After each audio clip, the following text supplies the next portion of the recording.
Good morning. Welcome to the B.F. Anderson Technical Report for April the 9th.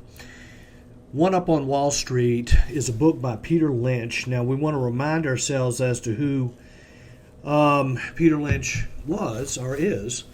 He was the manager of the Fidelity Magellan Fund back in the 1970s. Fortunately, he caught the 1973 market lows, started the fund. He was at Fidelity working with that team and basically bought Walmart, and the rest was history. That became one of the most popular mutual funds of all time and kind of started the mutual fund craze. But Lynch tells two major things in the book that I think are important. Is one, why did he retire early? He retired early because he had too much money under management and he couldn't do his system anymore because basically his portfolio lost its liquidity. In other words, when you start managing $1 billion, when you were making your money managing $100 million, it's a completely different strategy, completely different ballgame. The other thing he talks about, and this has to do with where we are right now, nibbling, trying to get back into the market when you have a lot of cash. Basically, he talks a lot about something called a hit ratio. So think of it this way. You buy 10 stocks, 5 of them work out well, 5 of them don't work out well, so that's a 50% hit ratio. Lynch says that if you cannot maintain a 50% hit ratio with your nibbling, that you're probably still in a bear market, and because it's impossible to get to a 50% hit ratio in a bear market, so that's what he says. So if you're able to start getting like 75% of the portfolio or even 100% of the portfolio, all 10 stocks doing well, you're probably in a bull market. So let's hope for that. All right, let's get into the charts.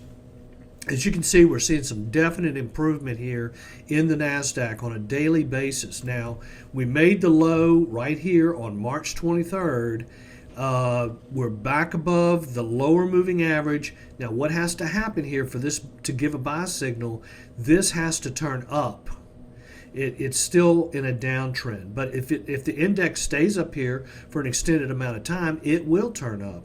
So basically, you could do a little bit of nibbling right now. We would say, and what we are doing, we're nibbling on about 40% of our cash, 30 to 40% of our cash. Now, we're not going to buy any more because our hit ratio isn't right. We've got 5 stocks, down on 4, up on 1. That's not good enough. I got to wait.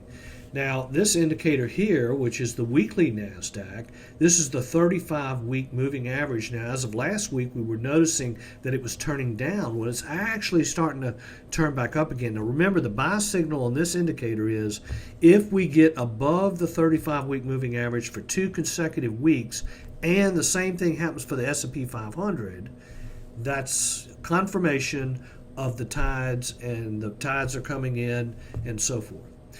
Now, just to kind of look at some long-term graphs. Now, remember, these are monthly graphs. They're not weekly or daily graphs. These are monthly. And what we're looking for is mainly to watch the moving averages, which is the 10-month moving average and the 20-month moving average. You get a death cross, you get a golden cross. And it's kind of looking like we're getting a death cross here on the global stocks. So even though I'm saying to nibble a little bit, we're certainly not out of the woods, I can tell you. Now, here's the small caps. Now, I'm going to talk a little bit more about the small caps towards the end of the video, but you can continue to see the problem here. We're on a death cross, turning down, just not making a lot of progress, still seeing a lot of negative momentum on the small caps, which can be important. Now, here's the S&P 500, which is a large cap fund. Still a lot of downward momentum. We've got to reverse that downward momentum, but you're still on a golden cross on this particular index. So I think we're in good shape on the S&P. Now, geometric, value line geometric, same thing as the small caps. You're getting a lot of negative momentum, plus, big waterfall drop. You're on a death cross, turning down.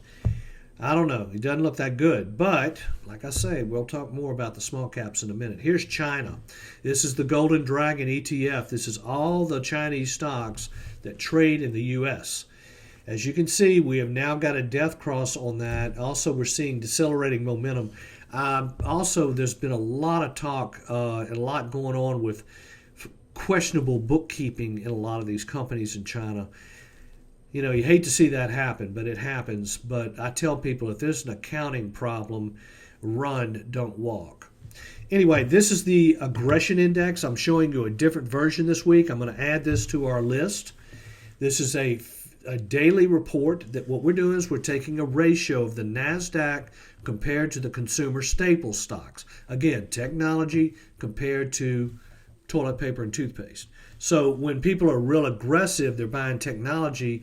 When they're not aggressive and defensive, they're buying consumer staples. So when the line goes down, it means that people are afraid and they're hiding in the consumer staples. So what we would want to see here is a break of this ratio back above the 50-day moving average and see that moving average turn up. Now here's the original version that is another way to look at it, and I think is as good. This is a weekly graph, and what we've got here is the 40-week moving average and the 10-week moving average. This needs to break above this 40-week and turn up to get a buy signal. We're just not there yet. These are the three economic indicators we're looking at. This is interest rates. This is the 10-year Treasury bond yield, kind of creeping up a little bit, 0.76. You know, our president's talking about borrowing a lot of money right now, and he's saying one of the reasons is they get some pretty cheap interest rates. You know, he's right. This is West Texas Intermediate crude. You can see oil is continuing in a downtrend. Now realize the monthly graph that we used on oil, which is the 10-20, 10-month versus 20-month, gave a death cross in mid-2014. So basically, oil has been in a downtrend now for 6 years. So this has been no short-term thing, and it just doesn't look like it's getting any better. Now, small caps, actually, like I said, we want to talk a little bit about these, but you're seeing a low here. Now you're seeing a higher low. You made a high. Now you're making a higher high. This is looking better. So you don't want to get too pessimistic here. You ought to nibble a little bit. Okay, now, this is the put-call ratio. We got a ton of fear, record levels of fear up here at 0.98. Now we're somewhat normalizing. So, you know, hopefully that means that things are just going to kind of settle down and get some of this volatility under control. Now, we're also keeping an eye on the S&P 500 relative to the 25 and 50-day moving average. As we mentioned on the NASDAQ at the beginning of the video, we're above the lower moving average, not turning up yet.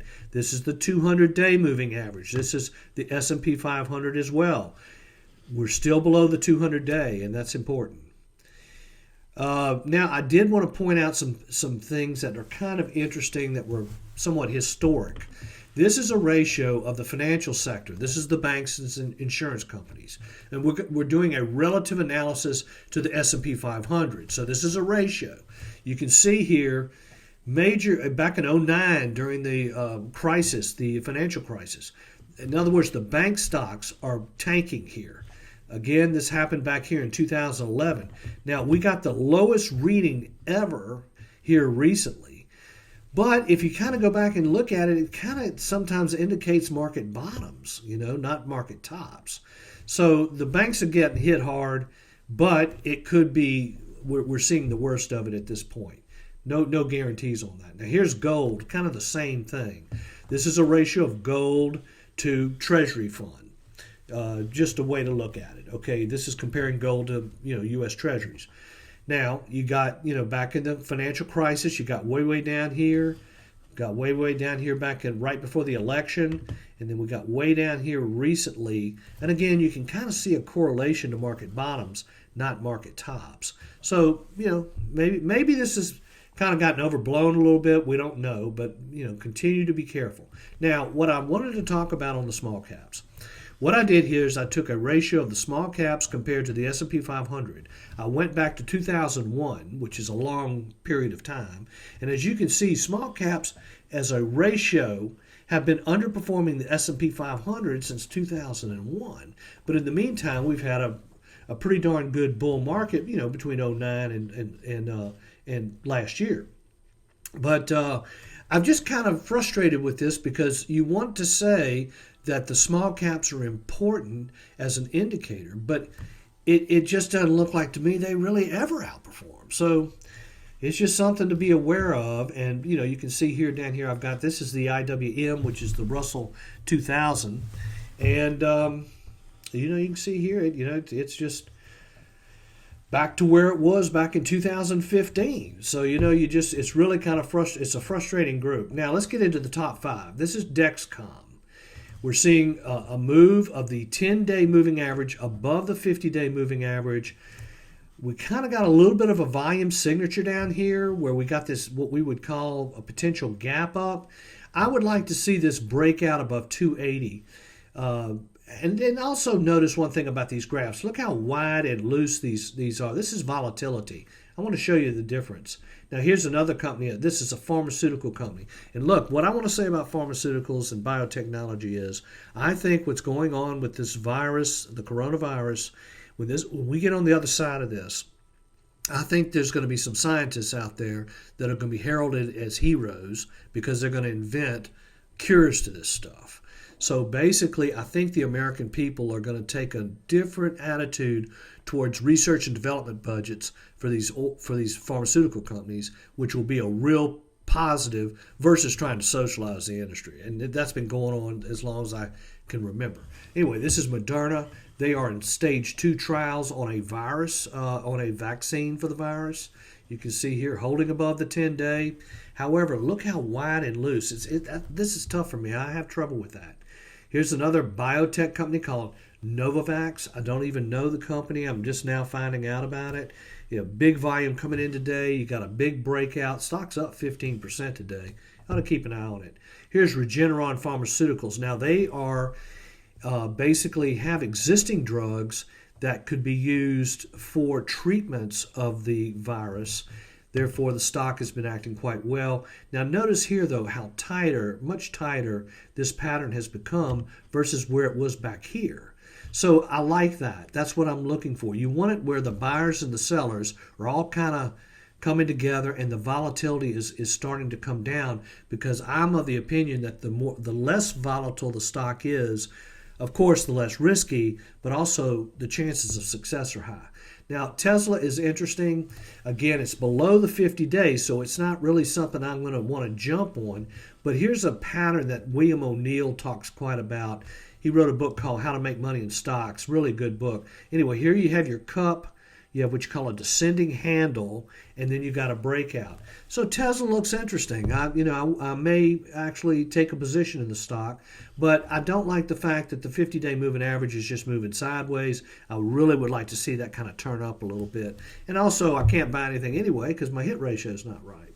So anyway, that's it. And if y'all have any questions, please give me a call. Thank you very much.